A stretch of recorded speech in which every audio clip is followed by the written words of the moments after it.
देश में कोरोना विस्फोट, पहली बार 24 घंटे में नए केस 2 लाख के पार, 1038 लोगों की मौत। फिलहाल देश भर में चल रहा है 14,71,877 मरीजों का इलाज। बंगाल में चुनाव के बीच फैला कोरोना, चुनाव आयोग ने शुक्रवार को बुलाई सर्वदलीय बैठक। रैलियों में उड़ाई जा रही हैं कोरोना नियमों की धज्जियां। कोरोना को लेकर एमपी सरकार सतर्क, सीएम शिवराज सिंह की कलेक्टर, एसपी समेत वरिष्ठ अधिकारियों के साथ बैठक। कोविड के हालात समेत कई अहम मुद्दों पर चर्चा। पशुपालन मंत्री प्रेम सिंह पटेल का बेतुका बयान, कहा जिसकी उम्र हो जाती है उसे मरना पड़ता है, कुछ डॉक्टर डर के मारे काम नहीं करना चाहते। मंत्री प्रेम सिंह पटेल के दिए गए बेतुके बयान पर कांग्रेस हमलावर, कहा प्रेम सिंह पटेल का बयान उनकी सोच दिखाता है। कांग्रेस ने मंत्री को बर्खास्त करने की मांग की। एमपी में कोरोना के बढ़ते कहर पर सरकार पर बरसे कमलनाथ, कहा अस्पताल में दवा, इंजेक्शन, वेंटिलेटर, एम्बुलेंस नहीं, आग लगने पर कुआं खोदने की बात कर रहे हैं शिवराज। दमोह उपचुनाव में प्रचार का आखिरी दिन आज, 17 तारीख को होगी वोटिंग। कांग्रेस के अजय टंडन और बीजेपी के राहुल लोधी के बीच मुकाबला। दमोह में उपचुनाव के बीच 93 नए केस, मंत्री उपेंद्र सिंह का बयान, हालात काबू में। मध्य प्रदेश में रेमडेसिविर इंजेक्शन की बड़ी खेप पहुंच गई है। 193 बॉक्स में कुल 9,264 रेमडेसिविर इंजेक्शन प्रदेश पहुंच गए हैं। सभी जिलों में की जाएगी सप्लाई।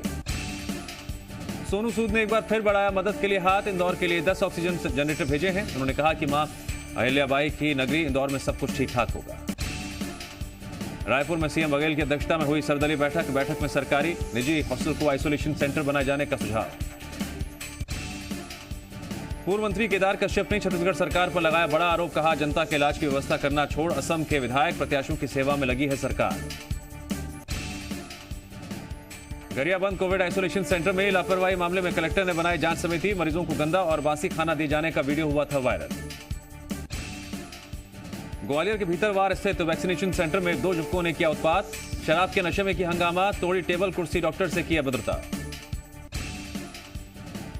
शिवपुरी जिला अस्पताल के कोविड वार्ड में भर्ती सुरेंद्र शर्मा नाम के मरीज की मौत, परिजनों ने किया हंगामा, ऑक्सीजन हटाने का लगाया आरोप।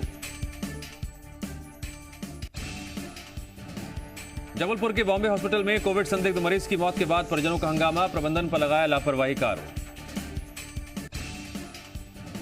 एमपी में कोरोना से निपटने के लिए सरकार ने बनाई 13 सदस्यीय समिति। स्वास्थ्य अपर मुख्य सचिव मोहम्मद सुलेमान के नेतृत्व में बनी समिति में नोबेल पुरस्कार विजेता कैलाश सत्यार्थी शामिल। भोपाल एम्स में 19 अप्रैल से नॉन कोविड मरीजों की ओपीडी होगी बंद, सिर्फ इमरजेंसी ऑपरेशन किए जाएंगे। कोरोना के बढ़ते संक्रमण को देखते हुए लिया गया फैसला।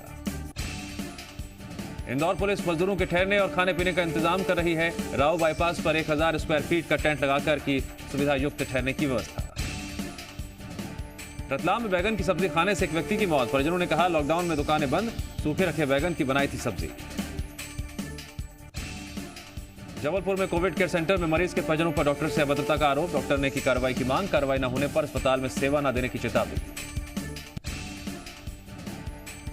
धार में कोविड केयर सेंटर में दिखी लापरवाही, मरीजों का खाना खाती बिल्ली वीडियो में कैद, बुलाने पर भी नहीं आए कर्मचारी। ग्वालियर में बढ़ते कोरोना संक्रमण को देखते हुए डॉक्टर्स की लोगों से अपील, सर्दी, खांसी और बुखार जैसे लक्षण होने पर तुरंत अस्पताल पहुंचकर कराएं चेकअप। रायसेन के कोविड केयर सेंटर में कर्मचारियों ने नहीं सौंपा कोरोना पॉजिटिव मरीज का शव, परिजन पीपीई किट पहनकर मॉर्चुरी से ले गए शव। लॉकडाउन की आशंका के चलते मजदूरों का फिर शुरू हुआ पलायन। उज्जैन में राजस्थान से लौट रहे मजदूरों के लिए खाने पीने की व्यवस्था की गई। ग्वालियर में कोरोना कर्फ्यू लगा, उससे पहले बाजारों में दिखी भीड़, मास्क और सोशल डिस्टेंसिंग का पालन नहीं। धमतरी में पिता और दादी की हत्या का युवक पर लगा आरोप, पुलिस कर रही है आरोपी की तलाश। नरसिंहपुर के ढीलवार गांव समेत कई इलाकों में गर्मी के साथ बड़ी पेयजल की समस्या, 2 किलोमीटर दूर से पानी लाने को मजबूर ग्रामीण। झाबुआ में शॉर्ट सर्किट से निजी कंपनी के गोदाम में लगी आग, लाखों का सामान जलकर खाक। चैत्र नवरात्र का तीसरा दिन आज पूरे देश में हो रही है माता चंद्रघंटा की पूजा अर्चना। कोविड प्रोटोकॉल का पालन करते हुए भक्त कर रहे हैं दर्शन।